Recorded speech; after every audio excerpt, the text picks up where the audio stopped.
30 seconds. I just want to remind Mr. President that what is happening in the Sahel is only the consequence of what was done in Libya.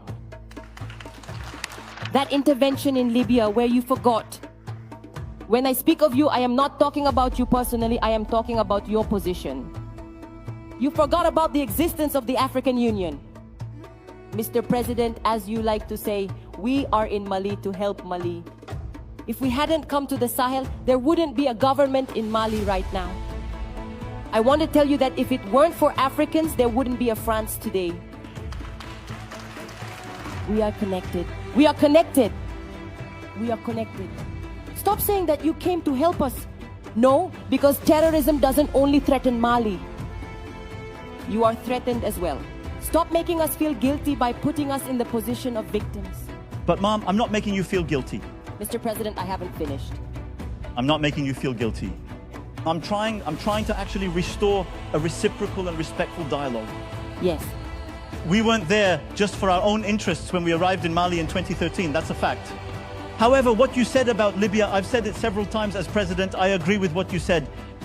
In Libya, we did not respect the sovereignty of a people, and that was a mistake. All right, thank you for acknowledging that. And if you recognize that, you'll see that what is happening in the Sahel is only the consequence of that intervention. So you are in the Sahel to correct the mistake you made in Libya. And in trying to correct those mistakes, you are making other mistakes. Mr. President, I remind you that foreign military intervention has never solved a problem.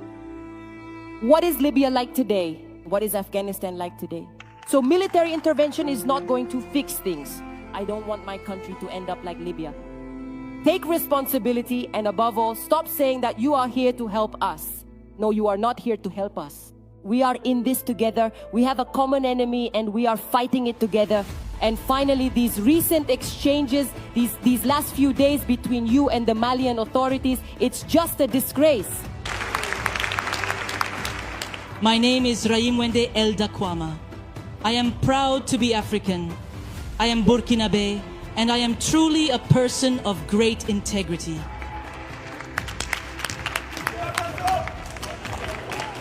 Thank you.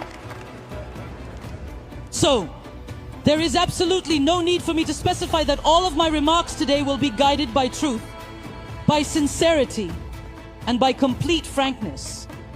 Without any filter, Mr. President. My point will revolve around all these perceptions. And if we are to talk about perceptions and these false concepts that are incompatible with the reality of our people, we must especially address the outdated, unsuitable, and demeaning vocabulary that still appears in your speeches and in those of your institutions when you speak to Africa or when you raise funds to help Africa. Among these expressions, there is one that always catches my attention and in the end bothers me. Development aid. Mr. President, aid, as long as it does not help, as long as it does not lead to freeing oneself from aid, as Thomas Sankara said, must be done away with. Because aid, that kind of aid, makes one a slave. This kind of aid prevents people, populations from making it on their own through their own abilities because they are capable of it, Mr. President, and you should know that. The best is within each of us, no matter our origin. So I will continue by quoting here the late Joseph Kizervo, an African intellectual. Surely you know him, you read a lot. Isn't that right, Mr. President? He said, and I quote, "You don't develop people, people develop themselves." End of quote. So if you can't develop people, you also can't help them develop. Development aid has been circulating in Africa for nearly a century. It doesn't work.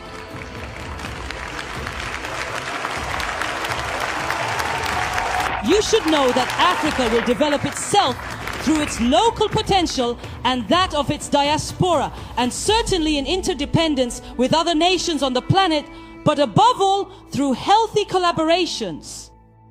I repeat, healthy, transparent, constructive.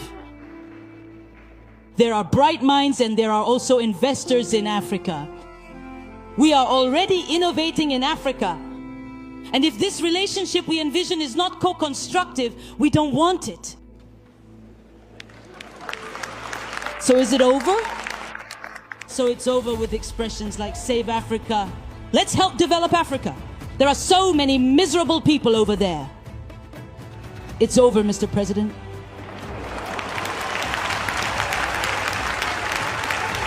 So, if we truly must live together, simply because we absolutely have to, it will be in a state of interdependence, I repeat. But above all else, it must be in mutual respect and a deep appreciation for one another. This is the only way forward. Mr. President, you wanted this summit to be different. You called on us, civil society, fully aware that all we can do is say what we think. You are a president. You can make decisions. So let everyone take responsibility at this summit. Mr. President, I'm going to propose some concrete actions to you. Do you know? I think you do. The AFD, the French Development Agency, will soon turn 80 years old. This is an opportunity to do things differently. Start by changing the name and change the substance as well. As has been said so well, we want partnerships that are clear, that are transparent, where we too can speak, where we have a say, where we can also take action and bring both intellect and financial resources to the discussion table. I will finish. I will finish because I really enjoy exchanging with Mr. President. But I will finish. And I invite you to visualize this with me. If the relationship between African countries and France were a cooking pot, know that this pot is very dirty. It is stained by only a superficial acknowledgement of the abuses committed. It is stained by corruption. It is stained by a lack of transparency. It is stained by demeaning language. It is dirty, Mr. President. I invite you to scrub it clean. Through concrete actions. I have already proposed actions, now you begin. My friends will do it too. If you absolutely refuse to wash this dirty pot, and if you still insist that you want to cook our dinner in it anyway, then I am telling you right now that I simply won't eat a single bite of that food. We will no longer be able to eat, and the continent of Africa will no longer be able to eat. The meal.